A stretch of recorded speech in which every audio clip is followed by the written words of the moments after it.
Welcome to episode 23 of the Selective Mutism Help Home Educational Learning Program podcast.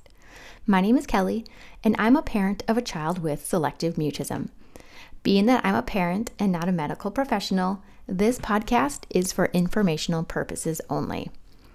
If you're a parent of a child with SM, you know what picture day brings. It brings anxiety to our kids, and it brings a picture home of your child that doesn't represent who your child really is at all. We had no idea that not being able to smile in a picture was part of SM. But when there's a certain expectation for a child with SM to communicate, and yes, smiling is a form of communication, the anxiety ramps up and they're unable to smile. Our daughter with SM is our oldest, so her first experience with school picture day was also our first experience with school picture day as a parent. I didn't think to do anything different for her that day, especially since this was before we knew about SM. I just assumed she would show her sweet smile that she showed us when we took her picture. When I got her pictures back, I wasn't sure how to feel about them. I think it was because I didn't recognize the little girl in the picture.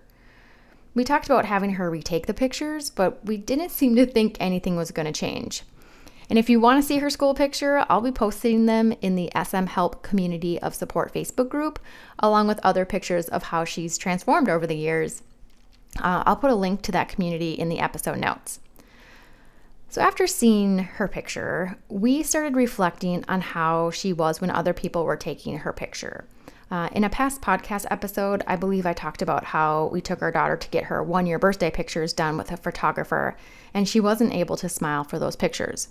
We also thought about the countless times over the years our extended family would take her picture during the holidays or at a family function, and usually she was hiding her face, or if she was showing her face, she looked like a sassy little girl, to put it nicely. It was so out of character for the crazy, silly girl she really was, so it was so confusing to us. But now, understanding SM, we understand the reasons behind her inability to smile. So the next year, her second year of preschool, when it was time for picture day, we did a better job of preparing her. I found some YouTube videos on what it was like for picture day. So it showed the line of kids, the backdrop, the photographer, and kids smiling for their pictures. We practiced visualizing walking into the lunchroom where her picture would be taken. We asked if she preferred to be the first or the last student to take her picture. We talked about having the photographer look away when they took the picture, and we practiced smiling. We also made sure to let the teacher know what was going to work best. So the plan was to have her teacher walk her down before the other classmates, and for the photographer to look away when taking the picture. When I went to pick her up that day, her teacher was very proud of our daughter. She said she did a great job and was able to look at the camera and give a slight smile. When we got the pictures back, her teacher was exactly right. There was a slight smile, and she was looking at the camera. It still didn't represent who she was, but it was at least a step in the right direction. We started to be more intentional with our picture taking. We allowed her to take pictures of other people smiling. We tried to take more pictures of her while we were out and about. We practiced smiling in the mirror. We started using Brave tickets to reward her for smiling in pictures.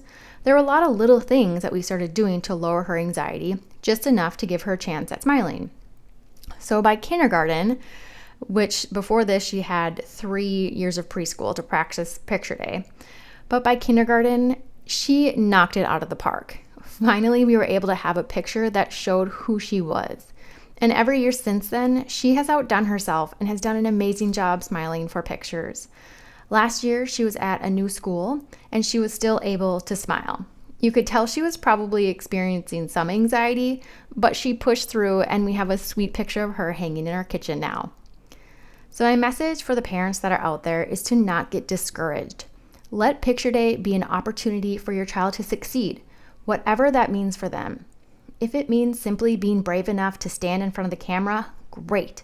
If it means they're only able to go into the area and watch the other kids get their picture taken, that's a win.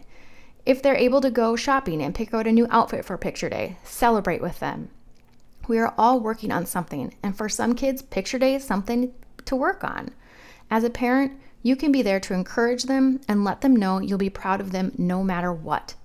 And one thing I've learned over the years is there will always be another picture day.